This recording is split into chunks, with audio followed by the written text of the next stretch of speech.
Everyone, how are you all? I hope आप सभी अच्छे होंगे। आप सभी का स्वागत है हमारी आज के वीडियो में। और आज के इस वीडियो में हम लोग इस क्वेश्चन को सॉल्व करने वाले हैं जो कि प्रीवियस क्वेश्चन से रिलेटेड है, बट इसमें एक कंडीशन है कि वहाँ पर हमने बस अपना पर्टिकुलर सोल्यूशन या जिसे आप जनरल सोल्यूशन कहते हैं वो फाइंड करके छोड़ दिया था। लेकिन यहाँ पर आपको y की वैल्यू 0 और x की वैल्यू π/3 भी गिवन है, जिसकी मदद से हमें c निकालना होगा। तो यहाँ से यहाँ तक का प्रोसेस हमारा बहुत सिमिलर होने वाला है लास्ट वीडियो में। यानी कि जैसे हमने पर्टिकुलर सोल्यूशन निकाला था कि सबसे पहले आपको IF निकालना होगा, IF यानी कि इंटीग्रेटिंग फैक्टर। तो उसके लिए आपको e की पावर में यहाँ से p निकालना होता था। तो p क्या होता था आपका y का मल्टीपल। तो यहाँ पर y के साथ मल्टीप्लाई में कौन है 2 tan x। तो 2 tan x को हम लोग इंटीग्रेट कर देंगे विद रिस्पेक्ट टू dx। उसके बाद tan x का इंटीग्रेशन होता है log sec x। ये एक फॉर्मूला है, आप चाहे तो इसे याद भी कर सकते हैं। और 2 आपका कांस्टेंट रहता है तो वो एज इट इज़ रहेगा। एंड देन उसके बाद यहाँ पर आपका log का एक प्रॉपर्टी यूज़ होगा कि log के एक प्रॉपर्टी में ऐसा बताया जाता है कि जो भी इसके आगे कांस्टेंट मल्टीप्लाई होता है log के आगे, वो उसके साथ लगे वेरिएबल का पावर बन जाता है।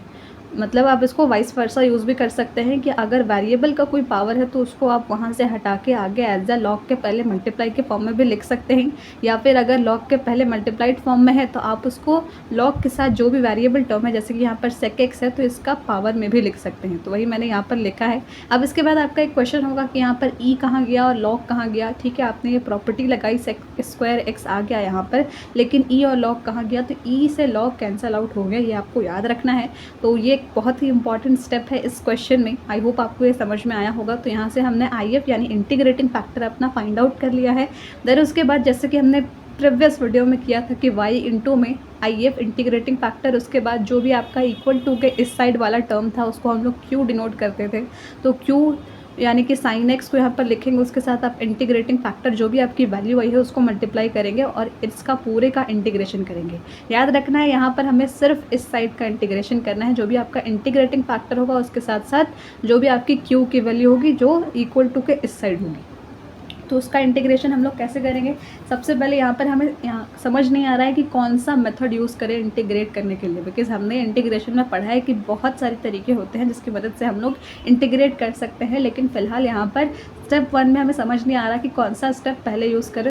तो यहाँ पर क्वेश्चन को सिंप्लीफाई हम लोग और करेंगे तो 1/cos² x लिख सकते हैं हम लोग sec² x को। तो cos² x मतलब क्या कि cos x का 2 बार मल्टीप्लाई यानी cos x इंटू में cos x। तो यहाँ पर 2 cos x आ जाएंगे नीचे डिनोमिनेटर में एज मल्टीप्लाई के फॉर्म में।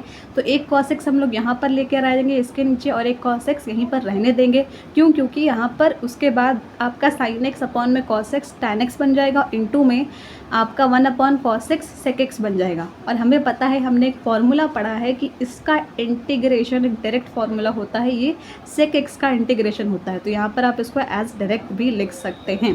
तो इससे हमारा इंटीग्रेशन बहुत ही आसानी से हो गया, इसलिए हमने क्वेश्चन को इतने स्टेप्स में सिंप्लीफाई किया और उसके बाद यहाँ तक हम लोग पहुँचे।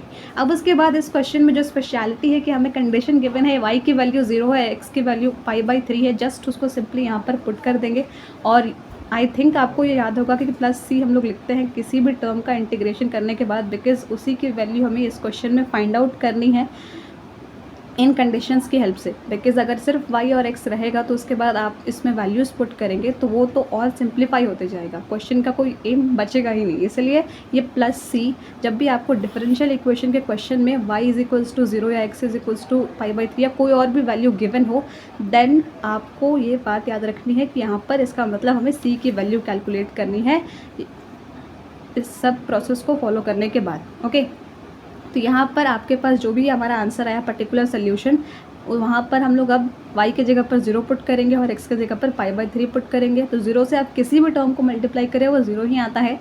और sec ऑफ π/3 2 होता है आपका, प्लस में c साथ में है तो यहाँ पर 2 आपका इस साइड आएगा। क्यों? क्योंकि हमें c की वैल्यू चाहिए, तो एट द एंड हमें c की वैल्यू -2 मिल जाएगी। तो जब भी क्वेश्चन में एज़ पर कंडीशंस लगे हों साथ में तो वहाँ पर c की वैल्यू निकालनी है, ये बात याद रखनी है। और उसके साथ साथ यहाँ पर हमारा इंटीग्रेटिंग फैक्टर सबसे पहला स्टेप होने वाला है इन क्वेश्चंस में। उसके बाद आपका पर्टिकुलर सोल्यूशन कैसे निकालेंगे वो वाला स्टेप, फिर उसके बाद अगर कोई कंडीशंस गिवन है तो वो पुट करना है। And that's all about this video. I hope you liked it and thank you so much for watching.